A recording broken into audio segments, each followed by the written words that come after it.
Moito obrigado. Obrigado al profesor Manuel Almeida Damasio, al profesor Antonio Teodoro y al profesor Jacinto Serrano, el coordinador del Congreso, y también a Ligia Barreira, porque es con quien más me he comunicado estos días y le agradezco enormemente todo el trabajo que ha hecho. Voy a utilizar una presentación para ayudar sobre todo en la reflexión. Hitler no empezó por los campos de exterminio. Empezó con Make Alemania Great Again. Empezó con prohibir libros, empezó con atacar a la prensa, empezó convirtiendo a los vecinos en enemigos, empezó recortando la financiación a la cultura y a las universidades, comenzó sembrando el miedo al diferente, comenzó demonizando a los docentes y a los intelectuales. Ayer, el autor alemán, concretamente que se llama Jürgen Todenhöfer, fue detenido en Múnich por la policía de Alemania tras poner en X, antes Twitter, que Netanyahu estaba haciendo a los palestinos lo que los nazis hicieron a los judíos. Fue detenido por la policía. Esto que nos anunciaban en películas de ciencia ficción, esto que nos anunciaban de un mundo futuro, ya está aquí. Por eso creo que es más urgente, necesario y oportuno pensar lo que está pasando y sobre todo entender que la educación es un campo de batalla ahora mismo para la extrema derecha.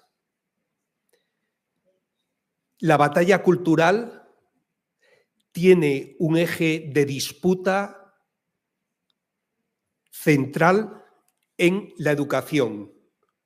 No solo la educación formal, sino todo lo que es la pedagogía pública, donde la extrema derecha va ganando por goleada. Voy a plantear esta conferencia en torno a estos 4 ejes.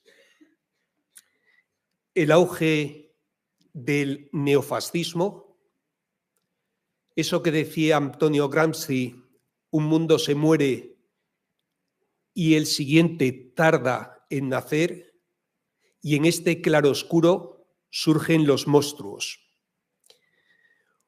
Un segundo punto sobre las características actuales, esta cara del nuevo monstruo que está resurgiendo, algo que parecía impensable en Europa tras la Segunda Guerra Mundial, como ha dicho el profesor Antonio. Un tercer punto, cómo está penetrando en el ámbito educativo, en las clases, y qué alternativas tenemos justamente en educación. Como decía Antonio Gramsci, en este mundo que tarda en nacer, los imperios tardan 400 años, a veces 800, en desaparecer. Recordemos el Imperio Romano. Nuestros tiempos son más limitados. En estos tiempos, en esta era, en la era digital, parece que los monstruos arrasan. El otro día estaba en un instituto de secundaria, en una clase con chicos y chicas de 11 años. 3 chicos, y hago el matiz de que eran chicos, no chicas, porque esto también es importante, dijeron a voz en grito en clase que ellos eran votantes de Vox. Vox en España es como Chega aquí en Portugal. Y les pregunté, ¿cómo vais a ser votantes si tenéis 11 años? Y me respondieron que es que las feminazis, que la ideología de género, y siguieron argumentando así con palabras y conceptos que luego se vio que realmente no entendían, pero que reproducían. ¿Por qué? Y por qué además en un instituto que está en una zona minera en España, profundamente sindicalizada, donde antes la mayoría de sus padres eran votantes comunistas y ahora sus hijos anuncian que votarán a la extrema derecha. La pregunta que nos hicimos fue una pregunta que nos venimos haciendo desde hace tiempo. Y lo que hemos comprobado en las aulas es que ahora, para los jóvenes, ser de extrema derecha es ser antisistema. Que para los jóvenes, decir que se es votante de la extrema derecha provoca. En España se suele decir que los chicos que estaban en la parte de atrás de las clases, que se sentaban en la parte de atrás, que hacían las gamberradas, eran los malotes, los malos. Estos malotes antes se vestían con chaqueta de cuero, con cresta punky, iban de antisistema por la izquierda. Ahora son antisistema por la extrema derecha. Y saben que al profesorado le preocupa profundamente. De hecho, esto es uno de los efectos que estamos comprobando en las aulas, que el profesorado cada vez tiene más miedo. El miedo se está instalando de nuevo en las comunidades educativas y la autocensura del propio profesorado. ¿Qué es lo que proponen esta extrema derecha? Volver a un pasado glorioso,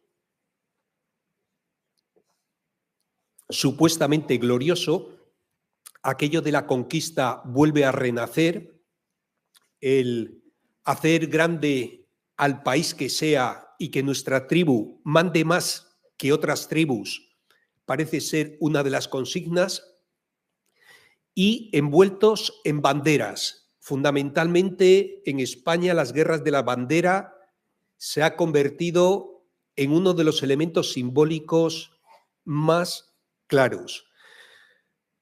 En segundo lugar es el nacionalismo, mirar hacia el interior y controlar el interior, donde se buscan siempre chivos expiatorios, en este caso fundamentalmente la migración. Cuando veníamos ayer en el taxi del aeropuerto aquí, el taxista, un chico joven, que decía que no era votante de extrema derecha, que más bien era progresista, él era profesor, director de una escuela de infantil y primaria y a la vez trabajaba de taxista, nos decía que es que había mucha inmigración, que la inmigración estaba desbordada. Y esto es uno de los mensajes, a pesar, curiosamente, al menos en España, pero en toda Europa, que los datos estadísticos dicen exactamente lo contrario. Sin embargo, no se deshacen esos mantras que tienen que ver fundamentalmente con lo emocional, y veremos que eso es una de las estrategias que habitualmente utilizan.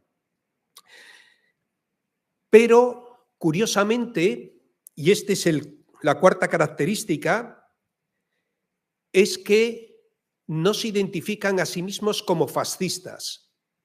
De hecho, dicen que no es el fascismo de antes. Pero ojo, sí que tienen un marketing mejor, pero la misma esencia.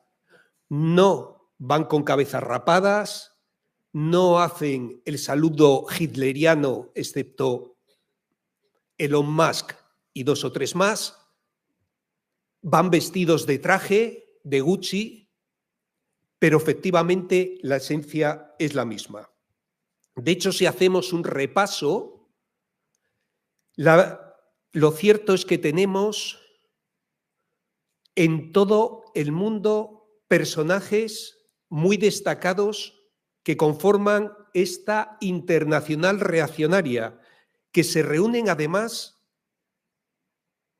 periódicamente a nivel internacional y que se estructuran, se organizan a nivel internacional de una forma como nunca se había visto. La CEPAC, la Conferencia de Acción Conservadora, financiada por un multimillonario estadounidense, le reúne periódicamente. En el año 2022, en México,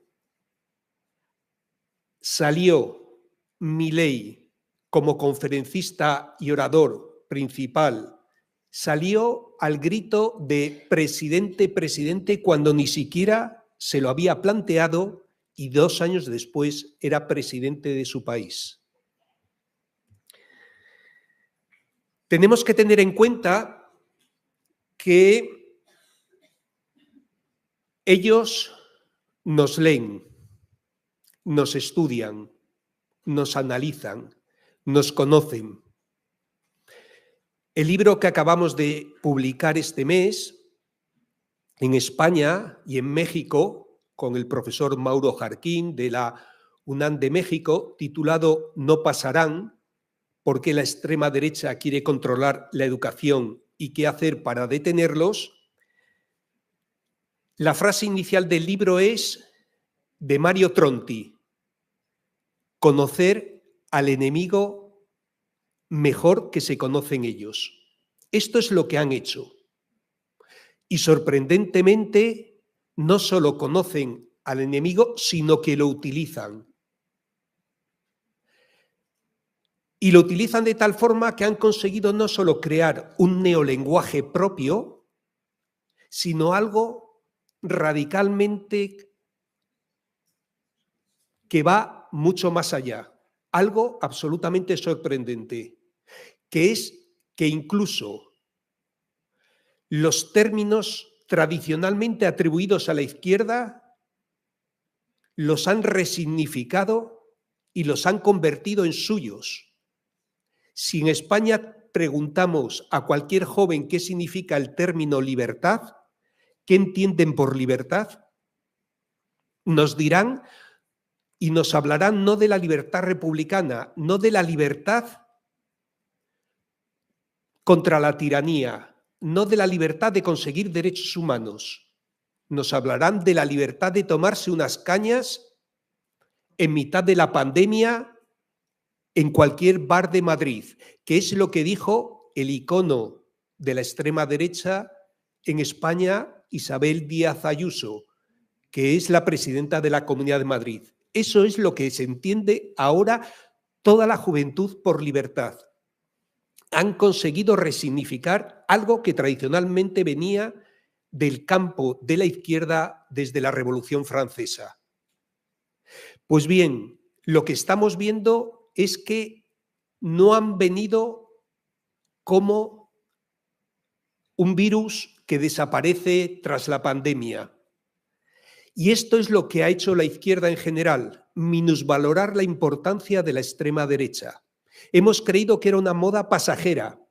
Hemos creído que eran 4 descerebrados, 4 locos que desaparecerían.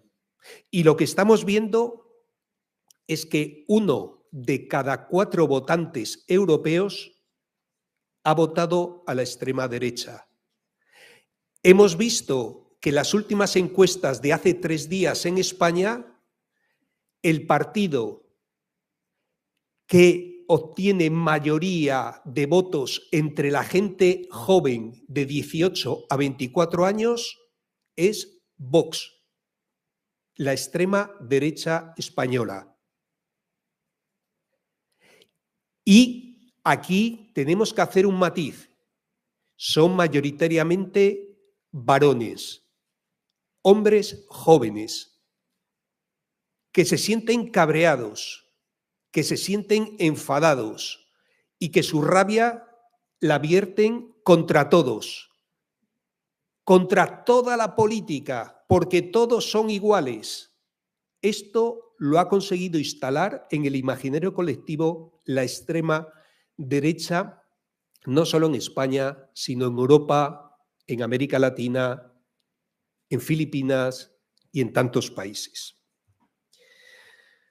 Si tenemos un 25% del Parlamento Europeo, hombres jóvenes, pero ojo, en mi facultad yo tengo alumnos y alumnas, 83 por asignatura, doy 7 asignaturas diferentes en mi facultad. Y no se pueden imaginar en una profesión donde van a ser futuros profesionales de la educación, educadores y educadoras sociales, maestros y maestras, qué cantidad de chicas, porque es una profesión profundamente feminizada en España, vienen con pulserita de la bandera española, que es un símbolo que utilizan como identidad. Pues bien, si esto estamos viendo en América Latina, si esto estamos viendo en Europa, si esto estamos viendo en Asia, repito, Netanyahu, el genocidio palestino no comenzó en el 2023. Llevan 70 años de apartheid, colonización y genocidio. Milei no surgió de la nada. Trump no apareció de repente. Tiene mucho que ver, y lo hemos comprobado, con la memoria histórica democrática. El no conocer el pasado es uno de los gérmenes de la banalización del mal que diría Hannah Arendt. Allí en España los jóvenes utilizan el término aludiendo al dictador, a la dictadura española, como Franco ese bro. Bro es la contracción de brother, de colega. Franco ese colega. Y gracias a él se hicieron los pantanos, gracias a él hubo la seguridad social y por mucho que se desmientan todos estos mantras, se mantienen y se extienden continuamente. Si a esto le añadimos que hay 660 millones de evangélicos en 2020 extendidos por todo el planeta, donde telepredicadores telepredican la extrema derecha y donde se une el poder y la religión, tenemos un cóctel que tiene no solo largas raíces, sino largo futuro. Hay una serie que se titula en español El Reino, una serie argentina que explica muy fundadamente las raíces entre el evangelismo y la extrema derecha. Pero si algo tenemos que ser conscientes es que el fascismo clásico no es igual al actual neofascismo y por eso utilizamos el término neo. Es verdad que Enzo Traverso utiliza el término posfascismo, pero ese posfascismo parece que hace alusión a algo ya pasado. Por eso hemos considerado que es mejor utilizar el término neofascismo, porque justamente lo que hace es integrar en esa partícula neo algo que es sustancial al actual neofascismo, el ADN, que integra el neoliberalismo más descarnado. De hecho, si antes en el fascismo clásico se abogaba por dictaduras, aquí lo que se aboga es por instalarse dentro de la democracia en las instituciones y vaciarlas por dentro, hacerlas inoperativas. Si en el fascismo clásico se abogaba por una violencia explícita para imponer su dogmática, aquí lo que se utiliza es un discurso de odio y de polarización, e incluso se utiliza un cierto victimismo identitario, acusar al enemigo de aquello que hacemos y sentirnos indignados porque la prensa nos censura, porque no nos dejan, porque no podemos hacer. Si en el fascismo clásico se abogaba por un nacionalismo militar, aquí se habla y se plantea un nacionalismo mediático y digital. De hecho, las teorías de la conspiración y las fake news es una de las constantes que más difunden. Si en el fascismo clásico se hablaba de antisocialismo y anticomunismo, aquí se habla contra los derechos, sobre todo los derechos humanos, la batalla cultural contra el feminismo, contra la inmigración. Y si en el fascismo clásico se hablaba de un Estado fuerte, aquí, como decimos, integra el neoliberalismo radical, un Estado mínimo y la privatización de todo lo común, de todo lo público. Pero esto tiene además efectos colaterales que estamos comprobando de forma sistemática, 3 al menos. La primera es que están utilizando las redes sociales como caballo de Troya para introducirse. Y el problema que tenemos es que mayoritariamente la gente que tiene conciencia crítica ha abandonado las redes sociales, donde sobre todo TikTok está penetrado por la extrema derecha. Y si yo preguntara a la gente que tiene más de 30 años aquí cuánta gente está en TikTok, prácticamente no habría casi nadie. Y ahí es donde se está dando la batalla cultural. Y ahí es donde la estamos perdiendo por goleada, con un lenguaje simple y emocional, donde se plantea conmigo o contra mí, donde eres de los míos o estás en contra de los míos y por lo tanto eres el enemigo, donde además son frases rápidas, utilizan este neolenguaje e incluso son capaces de resignificar y reconvertir los términos tradicionalmente atribuidos a la izquierda, como decía. En segundo lugar, otro efecto colateral es la teoría de la equidistancia. Eso de que ambos extremos son iguales, de que todos son iguales. Comparto una asignatura en mi facultad, en el grado de Educación Social, que se llama la asignatura Inmigrantes, Minorías y Educación Intercultural. Y la imparto con el que era secretario de Vox de León. Cuando fui a hablar con las profesoras de su área y les pregunté cómo es posible que impartamos una asignatura de inmigrantes, minoría y educación intercultural con un profesor de la extrema derecha. Henrique, deixa explicar. Asignatura é disciplina. Para quem não sabe que disciplina. Disciplina. Cuando fui a preguntar a las profes que le habían responsables de este profesor, una de las profesoras, compañera y que es del grupo de investigación que yo dirijo, que se llama Investigación Educativa y Justicia Social, me dijo: bueno, Enrique, no sé de qué te quejas. Así pueden ver los dos extremos. Y yo me quedé sorprendido. O sea, que los derechos humanos es un extremo y el supremacismo nazi es otro extremo. Esto es lo que se llega y se viene estudiando desde hace años, que se denomina la lepenización de los espíritus. Proviene de los estudios que se hicieron inicialmente en el sur de Francia y aludiendo a Le Pen, que es la extrema derecha francesa, Marine Le Pen ahora ante su padre, se va viendo cómo hay una mentalidad global donde la ciudadanía acaba normalizando el discurso de la extrema derecha como otra opinión posible más, no como un discurso de odio, sino como otra opinión. Y los partidos políticos acaban asumiendo ese marco ideológico, sobre todo en los temas securitarios y de inmigración.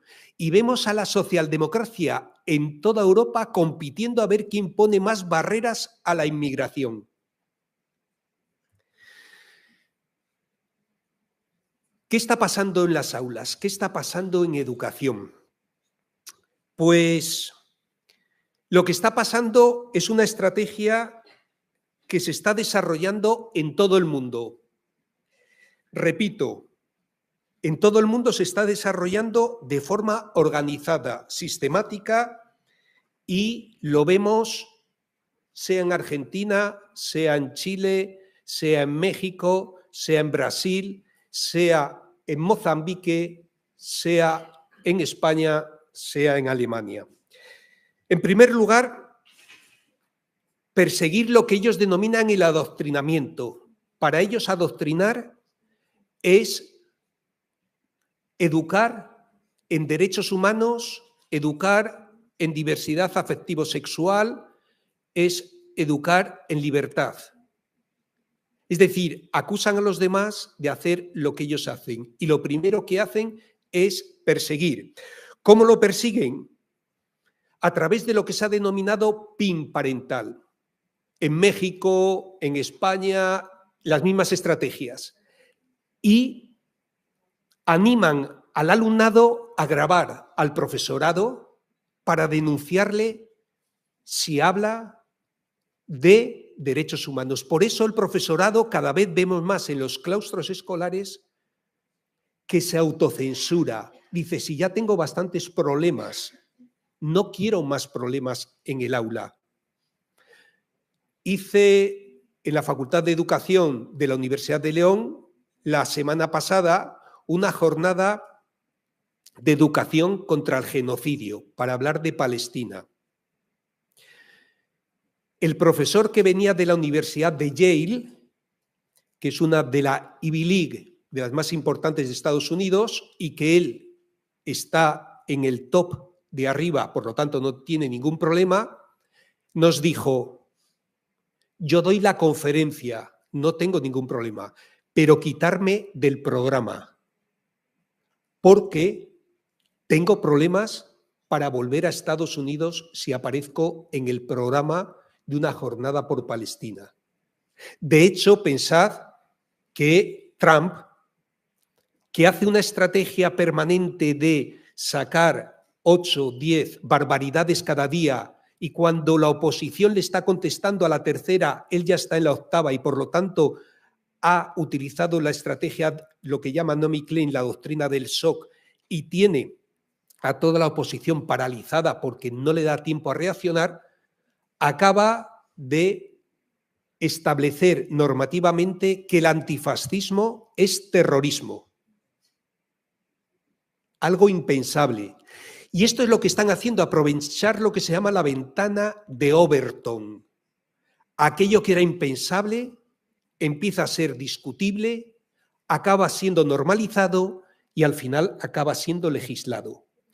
Pues esto es lo que está pasando con el PIN parental, y en España ya hay profesores en los juzgados denunciados por hablar de derechos humanos, por hablar de diversidad, por hablar de temas que ahora ya dice el propio profesorado es que son controvertidos.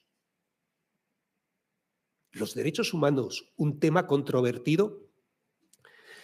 Segundo, están instalando la convicción de que hay que educar de nuevo en el patrioterismo militar, y de hecho se hacen campamentos para niños y niñas soldados desde los 7 años dirigidos por militantes de Vox, exguardias civiles, Policía Nacional, donde se les educa, según ellos, en el amor a la patria, la disciplina, la bandera, los saludos militares, y se les enseña a disparar. En España, de momento, con armas simuladas. En Estados Unidos, con armas reales. Pero también están recuperando la pasión por el maltrato animal. Justo cuando la sociedad más sensible es ante el maltrato animal, están volviendo otra vez a recuperar en el ámbito educativo el toreo, la caza. Y de hecho, impulsan formación profesional de toreros. Yo leí el programa y uno de los criterios de evaluación que establecía en ese programa era la pureza en la suerte de matar. Suerte de matar es cómo matas al toro y lo limpiamente que le matas. Pero también tienen intención de eliminar la memoria histórica de la escuela. Piensen lo siguiente: España es una anomalía democrática en toda Europa. Prácticamente casi todas las naciones europeas, tras la Segunda Guerra Mundial, después de haber derrotado al fascismo, se constituyeron como democracias. Es decir, las democracias se constituyeron en Europa desde el antifascismo. Hemos derrotado al nazismo, al fascismo. Pero en España, la democracia que tenemos se construyó desde el olvido del pasado, no desde la derrota del fascismo. De hecho, los ministros fascistas pasaron a ser cargos públicos fascistas. Los jueces de los tribunales de orden público, represores, pasaron a ser miembros de los tribunales nacionales y constitucionales. Y de hecho, no se cuestionó la dictadura, porque la monarquía nuestra, Felipe VI, es herencia de esa dictadura. Por lo tanto, la transición fue una ley de punto final. Vamos a olvidarnos de los 100.000 cadáveres fusilados y tirados a la cuneta y vamos a mirar para adelante, que dicen ellos. De hecho, la extrema derecha en Europa, en el Parlamento Europeo, dijeron que no iban a condenar la dictadura franquista porque eran sus herederos. Los españoles dicen, somos sus herederos, por lo tanto, ¿cómo vamos a condenarla? Así están las cosas en España. Y ya, ¿para qué decir sobre el combate que tienen con lo que denominan la ideología de género? Si algo une a todas las extremas derechas de toda Europa, es la lucha contra el feminismo.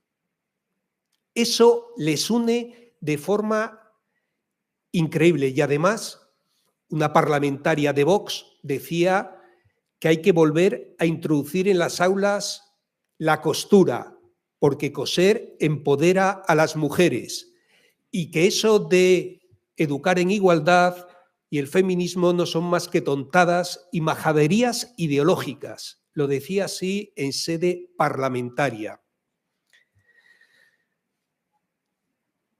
Pero quiero hacer aquí un momento de reflexión sobre la raíz ideológica que han incorporado en este neofascismo actual. Hace un mes me dirigía a una manifestación convocada en la universidad por el sindicato de estudiantes de mi universidad, porque allí tenemos una carrera que es veterinaria y hay un hospital para animales. Entonces, no se contrata a personal, sino que se les ofrece a los alumnos de último curso para que trabajen gratuitamente, con jornadas a veces incluso de 12 horas, fines de semana incluidos. Y entonces el sindicato de estudiantes nos pidió a los sindicatos de profesorado, Comisiones Obreras y UGT, que fuéramos para apoyar, porque reivindicaban que todo trabajo tiene que tener un salario, algo que parece obvio. Pues cuando fui a la manifestación me encontré con un grupo nutrido de jóvenes que estaban enfrente. Y entonces fui donde estaban para decir, vamos, creyendo que iban a la manifestación. Y me dijeron, no, no. Es que nosotros somos los que estamos en el hospital veterinario. Y es que nos estáis quitando nuestro derecho a elegir libremente ser explotados. Nos quitáis nuestro derecho a elegir libremente ser explotados, porque eso cuenta para nuestro currículum, por muchas explicaciones que él les daba de que eso significaba precariedad, que eso significaba bajar, que los salarios, que además impedía que otra gente entrara a contratar. Lo que querían era acumular currículum, aunque fueran esclavos.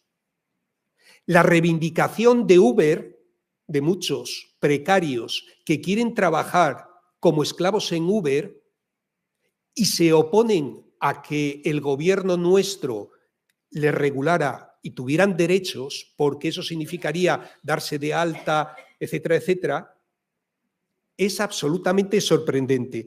Por eso, ahora que Byung-Chul Han, que es el filósofo que está de moda, el coreano afincado en Alemania y que acaba de recibir el Premio Príncipe de Asturias, él que lee mucho y trabaja mucho a Gramsci, decía que es que actualmente la explotación ya no nos es impuesta, nos la autoimponemos.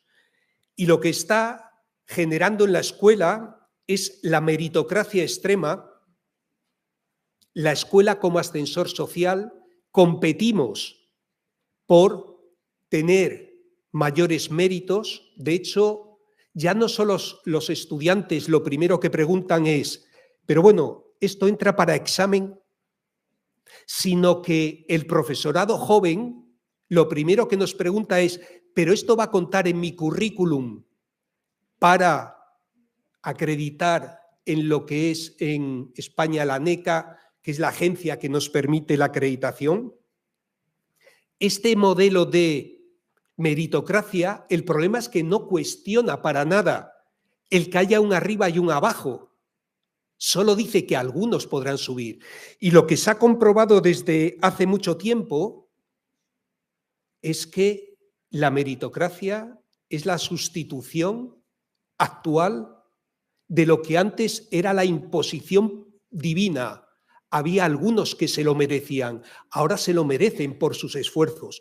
Pero curiosamente, la última investigación que se ha hecho en el 2016 sobre las familias en Florencia que controlaban la economía florentina en el siglo XV, curiosamente, son los mismos apellidos y las mismas familias que lo controlan en el siglo XXI. Pero esa ideología se ha instalado en todo nuestro sistema educativo. Es más, se culpabiliza a la víctima. Tú eres responsable, porque nos dicen que tenemos que ser emprendedores, empresarios de nosotros mismos. Y si no triunfas es porque no has hecho el esfuerzo suficiente. Si fracasas es porque no te has esforzado lo suficiente. Al final, curiosamente, nos convertimos en este modelo de educación para ser emprendedores. esa figura heroica de la nueva clase aspiracional que aguanta sin dormir y a base de cafeína para trabajar como si fuera dueño de la empresa, pero cobrando como un becario. Y el emprendimiento no solo oculta la pesadilla de autoexplotación que hay tras esa realidad, sino que lo que hace es desplazar el riesgo y la responsabilidad de la precariedad y la inseguridad a la capacidad de lo que denominan ahora empleabilidad, de competir y de ganar de cada emprendedor. Fíjense, si la ideología del emprendimiento culpabiliza a la víctima de su fracaso y le exige que se responsabilice individualmente de su suerte, la ideología del pensamiento positivo se convierte en el complemento necesario para ayudar a adaptarse a la explotación y sentirse incluso un colaborador libre mediante técnicas de coaching emocional. Esto es la ciencia de la felicidad, que ha servido para gestionar la frustración de grandes contingentes de la población afectados por los despidos masivos, y esto se está instalando en las pedagogías educativas con la psicología positiva y con manuales tipo Pablo Coelho. ¿Quién no ha leído a Pablo Coelho? Que nos enseñan a cambiar nuestras percepciones antes que cambiar nuestras condiciones de vida. Métodos que animan a la servidumbre voluntaria, porque el fracaso, nos dicen, es un problema de actitud personal. La crisis es una oportunidad. Ojo, la ideología de la automotivación junto con el consumo de psicofármacos, y su consumo de hecho se ha triplicado desde el inicio de la crisis en 2008, hace hoy la función de lo que ayer era el capataz que vigilaba el destajo en la fábrica, y está consolidando además un nuevo tipo de persona, un empresario de sí mismo formado en la lógica de la competición, cuyas relaciones lo que se transforman es en cálculos e intereses, en intercambios y conseguir ventajas de los demás. De hecho, las maestras y maestros de educación infantil me dicen: Enrique, es que tenemos que con nuestro trabajo de plastilina o de barro haciendo figuritas para trabajar la coordinación oculomotora, las habilidades finas, las destrezas psicomotrices, ahora ya no basta solo eso, sino que tenemos que hacer un proyecto de emprendimiento. ¿Y en qué consiste este proyecto de emprendimiento? En vender esas figuritas a la familia, hasta que agotan a la familia y empiezan como aquello que en España se hacía de Avon llama a tu casa, llamando a los vecinos y vecinas para venderlo. Eso sí, por una buena causa. Pero ¿qué es lo que están aprendiendo los niños y niñas? Las reglas del capitalismo. Que las relaciones entre los seres humanos son relaciones comerciales, de aprovechar la ventaja frente al otro. Por lo tanto, este nuevo tipo de persona, lo que vemos es que nos están adaptando a esa película llamada Los Juegos del Hambre, revestidos con lenguaje de coaching, con una advertencia, por supuesto: en este nuevo mundo no hay lugar para los perdedores, para los losers. La protesta y el conflicto social ya no tienen sentido, porque las exigencias autoimpuestas no tienen responsable ajeno. El fracaso, de hecho, es responsabilidad tuya, es una patología. Por eso, en vez de llenarse los sindicatos, son las consultas de los psiquiatras los que están a reposar por las depresiones ante el paro y la precariedad. Y digo que esta ideología del éxito, de la persona que no le debe nada a nadie, genera la desconfianza, incluso el odio hacia los pobres, que son perezosos, hacia los viejos, que son improductivos y una carga, o a los inmigrantes que nos quitan el trabajo. Y además tiene un efecto boomerang, dado que cada cual siente la amenaza de volverse algún día inútil como ellos. El problema, queridos colegas, es que es más fácil evadirse de una prisión física que salir de esta racionalidad elegida libremente, como decían estos alumnos de la Facultad de Veterinaria, porque esto supone liberarse de un sistema de normas instauradas mediante técnicas del control del yo. Y esta es la mutación que se está produciendo en la educación. Se está pasando de la concepción del derecho a la educación, que antes era una causa social, y ahora se concibe como un imperativo económico, un bien privado, una inversión, una ventaja competitiva para insertarse en el mercado del emprendimiento. Por eso, y acabo, frente a esta racionalidad, a este modelo neoliberal, hemos de pensar la educación en clave de transformación radical. Llega esta parte que siempre nos preguntaba en su libro ¿Qué hacer? Vladimir Ilich alias Lenin. Vale, después de este análisis, entonces, ¿qué hacer? Pues yo propongo al menos estas líneas. En la segunda parte del libro de Pedagogía Antifascista, que es mucho más extensa que la del análisis, hago una serie de propuestas. Y propuestas que provienen de lo que ya se está haciendo, provienen de grandes pedagogos y pedagogas que nos han propuesto líneas de intervención radicales. Ahora el profesorado en España está exigiendo formación en competencias digitales, formación en coaching, formación en mindfulness, formación en gamificación, formación en flipped classroom, formación en todo lo que venga en inglés y la última moda que nos llegue.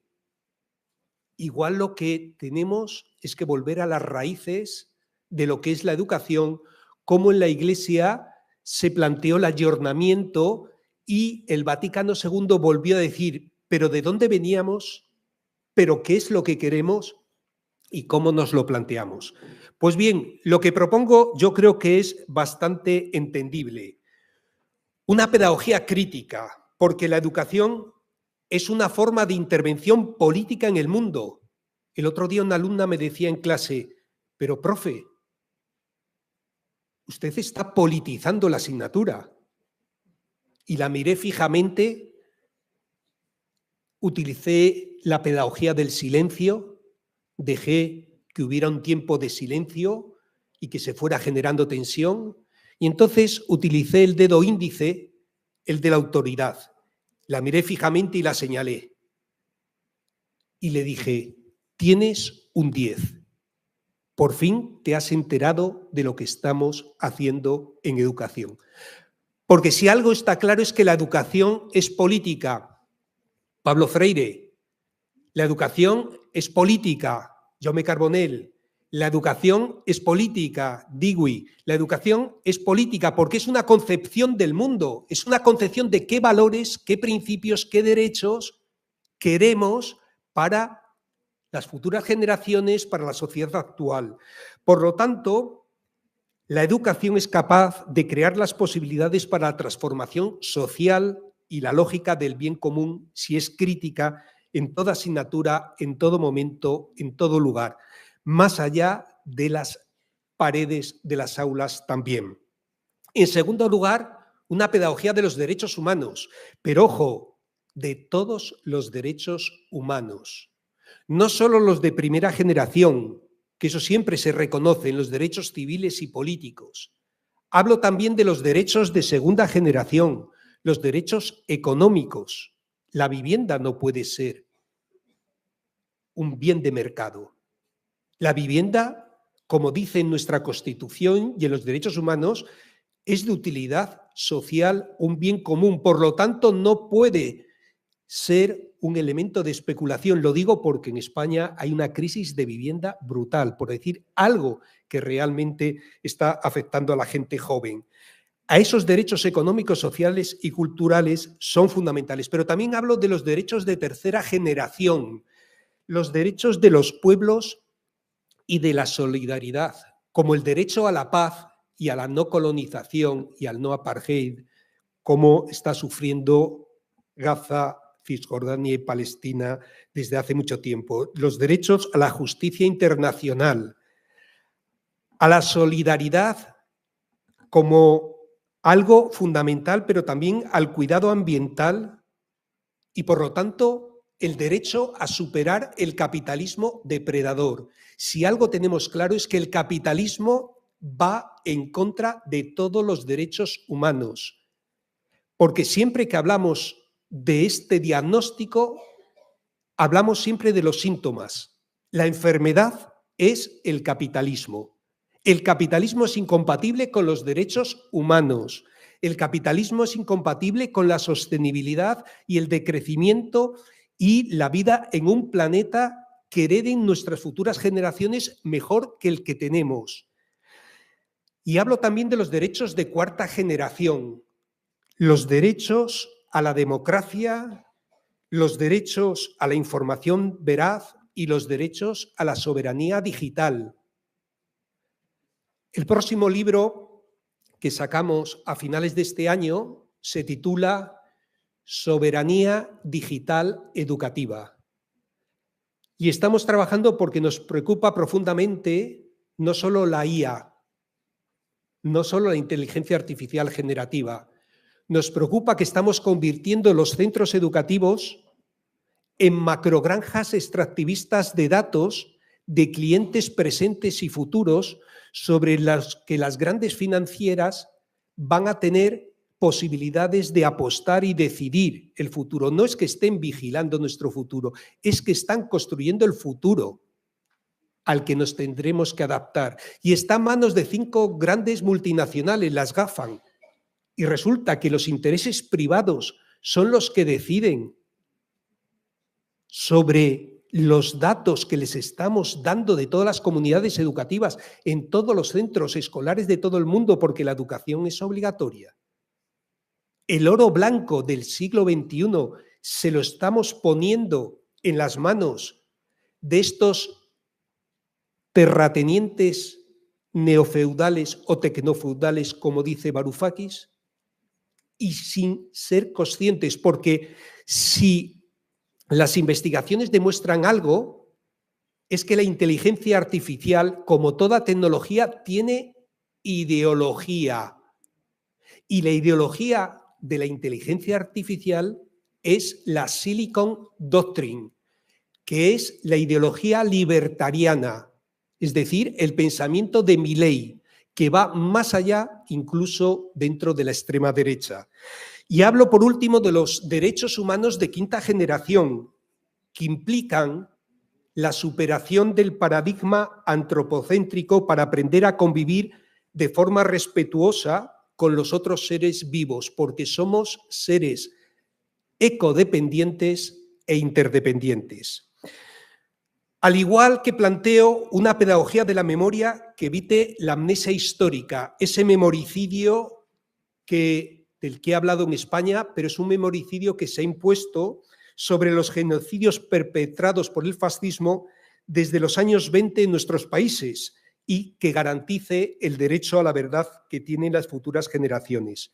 Pero hablo también de una pedagogía feminista que combata el discurso antifeminista del neofascismo y el relato victimista del neomachismo. Y hablo también de una pedagogía del apoyo mutuo que permita repensar la vida desde la cooperación y la solidaridad. Porque, como han demostrado no solo filósofos como Kropotkin, sino biólogas del siglo presente tan prestigiosas como Lynn Margulis Sagan, la cooperación es el fundamento de la evolución como especie del ser humano, no la competición darwinista del spencerismo social. Propongo avanzar en una pedagogía de la inclusión que vaya más allá de la integración y que exige reformar las escuelas de modo que puedan responder positivamente a toda la diversidad del alumnado. Claro, para lo cual es necesario cosas tan fundamentales como financiación. Financiación pública no para el rearme 800.000 millones de euros que Europa va a destinar para comprar armamento a Estados Unidos y rearmarnos para volver a apropiarnos de parte del planeta porque las tierras raras escasean y los recursos cada vez son más escasos, y queremos que esa financiación vaya para educación y para sanidad. ¿Para qué? Para bajar las ratios. El alumnado en las aulas no puede haber individualización, personalización, acompañamiento, inclusión con las ratios que tenemos. No puede haber sin profesionales de apoyo, etcétera, etcétera. Y hablo también de una pedagogía de lo esencial. ¿En qué me refiero a este elemento de pedagogía de lo esencial? Que priorice un currículum de saberes fundamentales y vinculados con la vida. Las habitaciones de nuestros adolescentes nada tienen que ver con las salas de aula de un colegio. La escuela no puede ser solamente un espacio en el que se transmiten contenidos que se aprenden para aprobar exámenes y se olvidan después, y que orienta esos contenidos además en función de la preparación para el futuro mercado laboral. De verdad que es crucial que un estudiante de 12 años sepa que las células eucariotas tienen un aparato de Golgi, o en qué año fue determinada batalla. Y si empezamos por analizar el presente para comprender el pasado, por ejemplo, en historia, y si convertimos las asignaturas en problemas esenciales y desafiantes actuales como la ecología, la justicia social, para en torno a ellos articular los aprendizajes instrumentales, lenguas, matemáticas, etcétera, mediante lo que tradicionalmente se ha llamado metodología por proyectos, trabajo cooperativo desde un planteamiento globalizador e interdisciplinar que conecte justamente las escuelas con la realidad cotidiana y los problemas esenciales del alumnado, entonces sí que tendrían sentido esos aprendizajes instrumentales que serían funcionales y que servirían no tanto para aprobar un examen, sino para saber enfrentarse al mundo, comprenderlo y actuar en él, construyendo ciudadanía, que es la finalidad esencial de la educación. Planteo igualmente, en este sentido, una pedagogía de la evaluación democrática, que trabaje desde la pedagogía del error, donde el error se convierte en una oportunidad de aprendizaje y de enseñar alternativas superando las dificultades detectadas y no simplemente en una ocasión para ser sancionado o calificado negativamente. Y ojo, una evaluación de todos los participantes en el proceso educativo, incluida la administración educativa, que les ayude a mejorar en todo el proceso. Una pedagogía digital crítica que recupere nuestra soberanía digital, una pedagogía lenta que permita una enseñanza pausada, que desacelere estos ritmos escolares y vitales estresados en que vivimos para trabajar mucho más reposadamente, más profundamente, destinando tiempos a la reflexión, a la contemplación, incluso al disfrute, a la relación, incluso al aburrimiento. Al igual que debemos avanzar en una pedagogía intercultural y claramente antirracista, que eduque para una ciudadanía mundial sin exclusiones y considere la diferencia cultural como un valor, así como una pedagogía decolonial insumisa. Y ahí les invito a leer a Frank Fanon o a Pablo Freire, Una educación otra, que descolonice el saber y valore lo diferente desde el reconocimiento, la inclusión y la afirmación del otro, como plantea Catherine Walsh. Y una pedagogía democrática que convierta nuestros centros en auténticas escuelas de democracia en acción. Solo se participa si se decide. Y los niños y niñas son bajitos, pero no son tontos. La pregunta es si estamos dispuestos a que una persona, un voto también en los centros educativos. Y una pedagogía de la desobediencia. Yo lo primero que hago, el primer día de clase, con los 83 de cada curso, les digo lo siguiente: los últimos serán los primeros. No quiero ver a nadie sentado atrás. ¿Y saben lo que hacen? ¡Bum! Todo el mundo se viene adelante. Y les digo, en 27 años nunca nadie ha dicho no. Nunca nadie ha dicho ni siquiera por qué. ¿Qué hemos aprendido a lo largo de nuestra escolaridad? Y me dicen, la sumisión. Creo que debemos educar en una pedagogía crítica y cívica frente a un sistema injusto que promueve el neofascismo, el neoliberalismo y el capitalismo. La verdadera munición de este modelo no son las balas de goma o el gas lacrimógeno, es nuestro silencio y nuestra indiferencia cómplice, como está pasando actualmente en Gaza.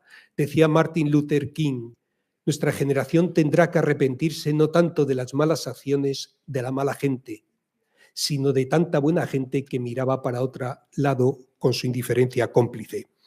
Por eso, una pedagogía del compromiso recupera aquella frase que en España fue la revuelta de los indignados del 15 de mayo, donde decíamos que el maestro, la maestra, luchando, también está enseñando. Concluyo. La comunidad educativa no podemos permanecer ajenos a la barbarie. Lucio Anneo Séneca, en el siglo IV antes de nuestra era, decía aquello de que no nos atrevemos a hacer muchas cosas porque aseguramos que son difíciles, pero son difíciles porque no nos atrevemos a hacerlas. Tenemos que atrevernos a soñar. Nos jugamos el futuro de nuestros hijos y de nuestras hijas y el de la sociedad en su conjunto. Por eso, como comunidad educativa, debemos educar en la igualdad, debemos educar en la inclusión, debemos educar en la justicia social, en el bien común y en los derechos humanos, desde una pedagogía claramente antifascista, sin concesiones ni medias tintas, porque no se puede ser demócrata sin ser antifascista. Muchas gracias.